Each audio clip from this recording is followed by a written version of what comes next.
This is the first time I'm sharing this experience online. I'm a 26-year-old woman, married, and my husband and I recently moved back in with my parents because we've returned to the town where I grew up. We're taking our time looking for our own place because we want something nice in the area, which is usually hard to find. The story I'm about to tell you happened at my parents' house beginning about 7 years ago. To give you some context, the house is a 2-story brick and stone structure located within the city limits, but it's still surrounded by dense woods. The entrance is through a garage that leads into the kitchen, and the first bedroom is immediately to the left as you enter. Beyond the kitchen, you'll find the main living room, and to the right is a spacious hallway. This hallway opens up to the main dining room and a second living area, but if you continue straight, you'll come to the staircase on your left. And further ahead is my parents' bedroom and bathroom. Upstairs, you'll find a third living area, which is quite large, with 2 sets of French doors that open to an outside balcony. It's a massive house, and this is where the story unfolds. From the very first time I stepped into this house, I had an overwhelming feeling that something was not quite right. It was as if there was a presence that I couldn't identify, but I chose to brush it off, thinking that I was simply overthinking things. This uneasy feeling persisted for the next couple of years, and it made me uncomfortable whenever I visited my parents. My parents used to enjoy gambling, so they often asked me to babysit my younger brother and sister on weekends. My boyfriend, who is now my husband, adored the kids, so he would always join me in babysitting. At first, I didn't pay much attention to the strange feeling because we were usually busy playing with the kids or eating together. But over time, when things would settle down and we'd be watching movies or getting ready for bed, I started to notice the unsettling atmosphere more. My husband, unlike me, is someone who can fall asleep the second he closes his eyes. I, on the other hand, take a long time to unwind, and even when I do manage to sleep, it's rarely restful. But on this particular night, something happened that I could not ignore. In the bedroom where we slept, the bed was positioned in such a way that it faced the doorway, but it wasn't directly in front of it. With the double doors open, I could see the front of the staircase, and all the way down the hallway, provided the light was on. On this night, however, only one of the hallway lights was on. I was lying in bed with the TV on, keeping the volume low so I could hear if one of the kids called for me. I was almost asleep when I heard what sounded like one of my siblings coming down the stairs. I opened my eyes slightly, waiting for them to reach the bottom of the stairs, but they never did. At first, I didn't think much of it, so I closed my eyes and tried to drift off again. But a few minutes later, I heard the same sound again. This time, I opened my eyes fully and waited, but once again, they never reached the bottom of the stairs. Feeling a bit uneasy, I sat up in bed and listened carefully. Although I was spooked, it wasn't something I felt I couldn't handle. Still, I felt compelled to get up and check to see if one of the kids was there. Maybe too scared to come all the way down. But when I got to the stairs, there was no one there. I was confused and started to wonder if I was just imagining things, so I went back to bed, but this time I closed one of the double doors.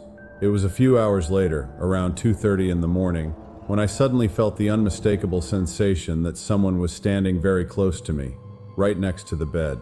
Normally, when I open my eyes at night, I can see the green glow of the alarm clock on the bedside table, but this time, I saw nothing. It was pitch black. I couldn't even see the hallway light, and I noticed that the TV had turned off on its own. I felt paralyzed with fear, unable to move, but fully awake and terrified. After what felt like an eternity, I managed to call out my husband's name loudly enough to wake him. He reached over and turned on the light, and in that instant, the overwhelming fear vanished, and I could move again. I was shaking and started crying, but I didn't know how to explain to him what had happened. He didn't believe in these kinds of things, so I told him I had a nightmare and asked him to check on the kids. He came back and told me that the kids were fine, so we went back to bed. With the light on, I eventually fell asleep again, but it took a long time. The next day, I told my mom about what had happened during the night. That's when she revealed to me that she too had been hearing footsteps on the stairs at night and had even seen someone standing by the door on several occasions. She hadn't told anyone because she didn't want to scare the kids. Then she told me something else. In an effort to understand what was going on in the house, she had bought a voice recorder. One day, when the house was empty, she went upstairs and began asking questions like, "Who is here? What do you want?" And why are you here?" She ended by saying, "You have passed away and need to go into the light. You are not welcome here." The next day, she left the recorder in one of the upstairs bedrooms, letting it run for about 4 hours while she was out running errands. I asked her if she had listened to the recording, and to my surprise, she admitted that she was too afraid to listen to it alone. Intrigued, I told her I wanted to listen to it with her. We went to the computer, uploaded the recording, and began to listen. During the 4 hours that my mom had been out, there were some odd sounds, like something clicking or tapping, and possibly the sound of a drawer opening and closing, although we couldn't be sure. Then we got to the part where she had asked the questions. There was a constant sound, something like static or maybe the hum of a fan, so it was hard to make out some of the noises.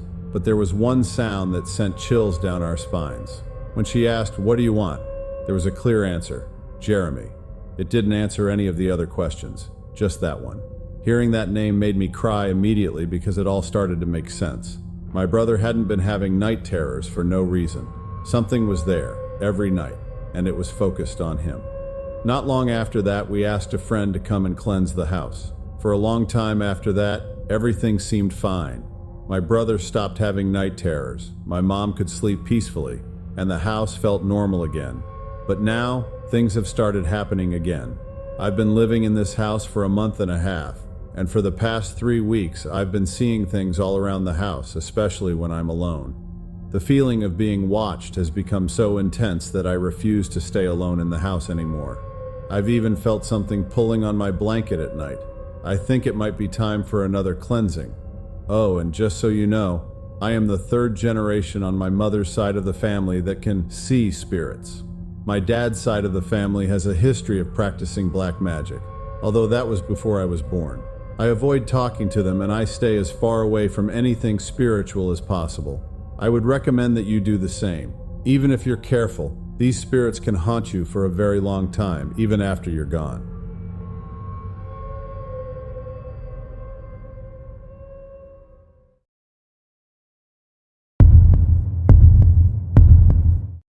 My grandmother, who is around 78 years old, lives alone and prefers to keep to herself.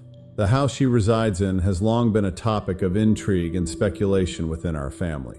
Over the years, there have been numerous discussions about eerie occurrences, supernatural phenomena, and unsettling stories related to the house.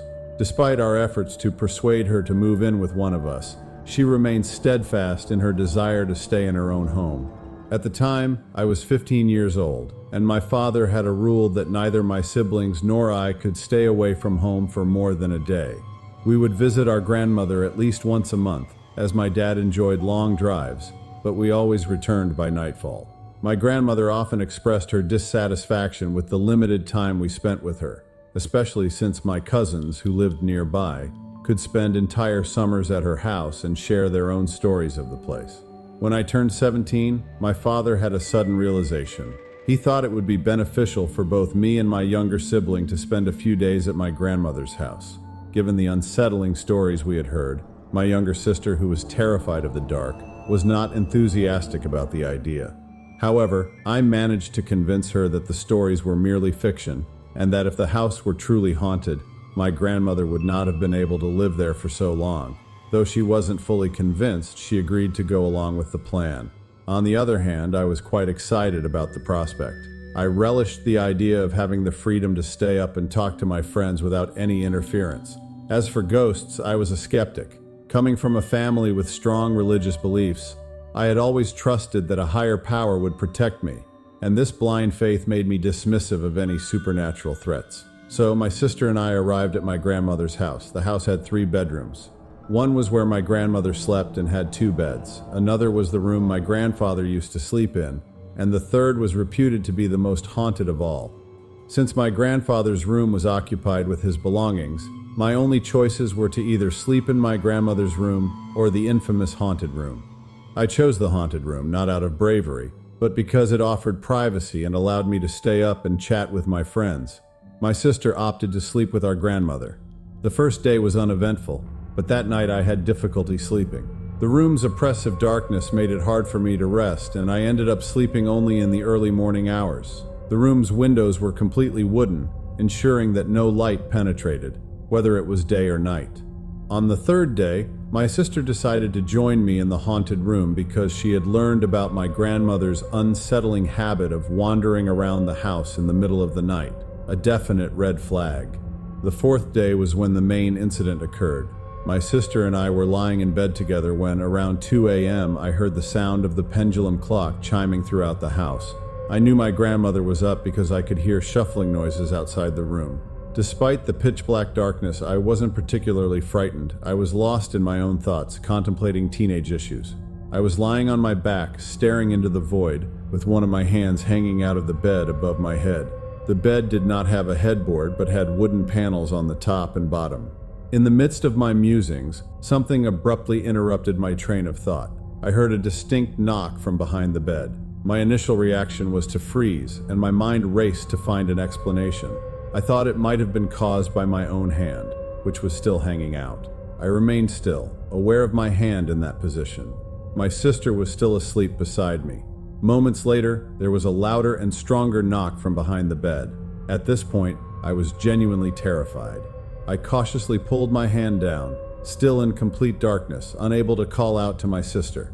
I reached out and touched her hand, squeezing it in fear. Without asking what was wrong, my sister jerked away and began chanting mantras our father had taught us.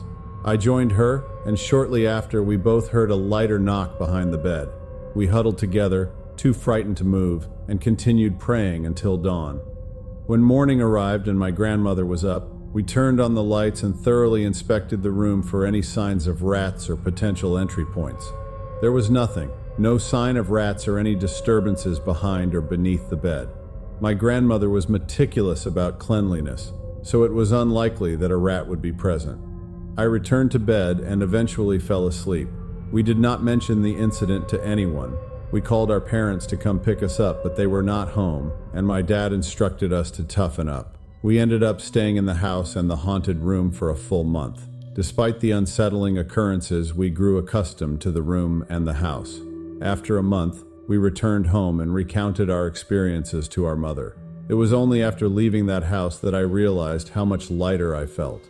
My aunts were horrified when they heard our stories and scolded my mom for letting us stay there for so long. They revealed that my uncle had a similar experience in that room. He had sealed off all the ventilation, blocked out all light, and locked himself in the room for months.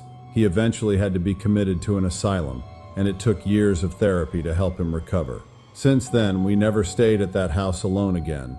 Interestingly, my sister and I found that our fear of the house dissipated over time. When we returned, there was a sense of acceptance, as though we had made peace with whatever haunted the house. But the memories of that month remain vivid. And if you're interested in hearing more about what happened, I can share a part 2.